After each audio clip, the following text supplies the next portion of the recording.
দিকে দেখো। আর ইজাজ সাহেবের পরিবার আমার যদি ভিডিওটা থাকে, কি ছেলে জন্ম দিয়েছেন, কি কুলাঙ্গার জন্ম দিয়েছেন। জন্ম দেওয়ার সময় গলা টিপে মেরে দিতে পারলেন না। আমি ইজাজের মাকে বলবো, ইজাজের পরিবারকে বলবো, ইজাজের ভাইদেরকে বলবো, ইজাজের ফ্যামিলি থাকলে তার স্ত্রীকে বলবো, ইজাজের শ্বশুর থাকলে তাকে বলবো যে কি জামাই করেছেন আপনারা। ওই জামাই দেখুন, মায়ের মুখের দিকে দেখুন, মায়ের চোখের দিকে দেখুন। আমি ইজাজের মাকে আবারও বলবো, কি ছেলে জন্ম দিয়েছেন। ইজাজের বাপকে বলবো, কি ছেলে জন্ম দিয়েছেন। মুসলিম রীতি অনুযায়ী বলে দোয়া পড়তে হয়, ভুলে গিয়েছিলেন নাকি? কতটা গায়ে লাগতে পারে ইজাজের মা বাপকে, আমার কিচ্ছু করার নেই।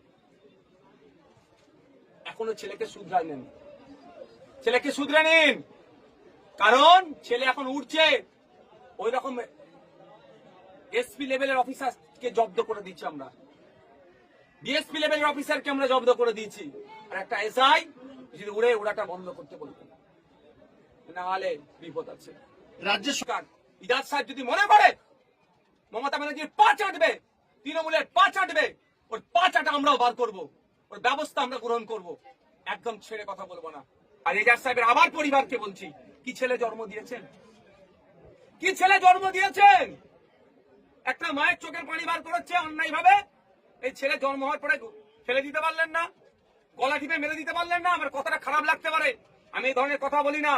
আজকে আমি বলতে বাধ্য হচ্ছি, ওই ছেলে এজাজের মাকে বলছি, এজাজের আব্বাকে বলছি, ওই এজাজকে জন্ম দেওয়ার আগে, এই জন্ম দেওয়ার আগে যদি পারতেন কি ব্যবহার করতে, সেটা ব্যবহার করলে তাহলে ওই ছেলে জন্ম হতো না।